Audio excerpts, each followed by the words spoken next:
I am Greg Richardson. I am the strategic monk.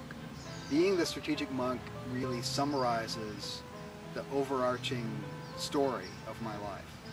I grew up being very strategic. I was brought up to be someone who finds the right answer and shares that with other people.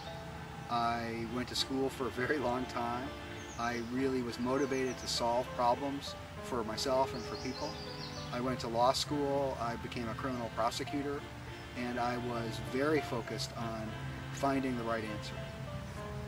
I got to a certain point when I realized that it wasn't just that I didn't do what I wanted to do, I didn't even really think about what I wanted to do.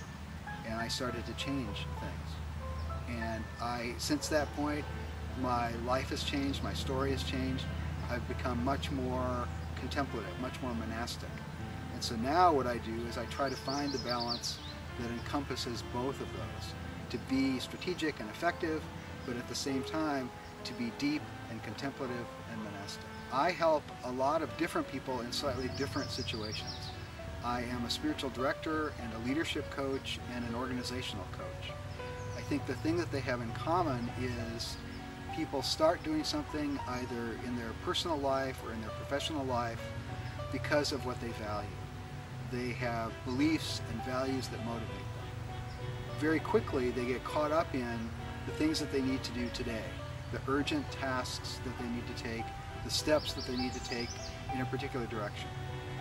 And it's very easy for them to lose sight of the values and the beliefs that motivated them in the first place. That's true for people, and it's also true for organizations. The most important thing I do is I listen. People tell me their story, they tell me what's important to them, they tell me what frustrates them, they tell me what their problems are. I ask a lot of questions, and I do give people advice and I do help them, but a lot of what I do is helping them see that they have the tools that they need to move forward on their problems. They have the tools they need to make progress. I work with a lot of people and listen to a lot of people who have done the things that they're supposed to do. They've set out on a course, they have planned what they want to do, and they've met their goals. And they get to a certain point and they're not satisfied. They're not happy. They feel that what was promised to them almost hasn't happened. One of the questions people ask me all the time is, are you a real monk? And while I don't live in a monastery with other monks, I am a lay person who has a relationship to a monastery. I'm what's called a lay oblate. I was received as an oblate at a monastery. It's a Benedictine monastery in Big Sur, California.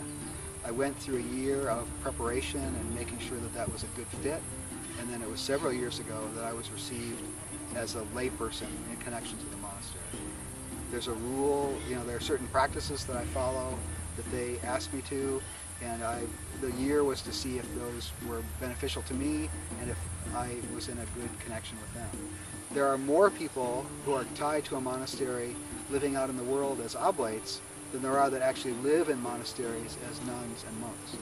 I work with people and talk to people all over the world. I meet with people on Skype, and I actually meet with people face to face a lot of the time, and I do talk to people on the phone when I need to. I host days of reflection every so often, and they're posted on my website. It's a way for people to get a sense of, they both get an opportunity to take some time away and spend some time in reflection or journaling or relaxing. I also host once a month a visit to a craft brewery in Southern California. I am on a pilgrimage of craft breweries, and I do that for several different reasons. There's a strong historic connection between monks and brewing beer. Many people think that monks still brew the best beer in the world today. There's also a growing number of craft breweries in Southern California, and so I want to get a chance to visit as many of them as I possibly can and connect with people there. I really appreciate and admire the people that start a brewery on their own, the brewers who start out often at home making beer for themselves and their friends, and it gets larger and larger, and then they take the next step and set up a craft brewery somewhere small with a tasting room. Those people know a lot about being creative, they know a lot about being patient, they know a lot about what it takes to be a good leader. They know that you get the best ingredients and you combine them in an interesting way, and then you wait and see what happens. And so I really appreciate that. You can find out more about me and what I do at my website, strategicmonk.com. I have a blog that I post pretty regularly too. I give a lot of information about, a lot of background about the kinds of things I've helped people with, the kinds of things I've helped organizations and companies with. If you want more information, you can contact me through my website or via email. It's easy to find me.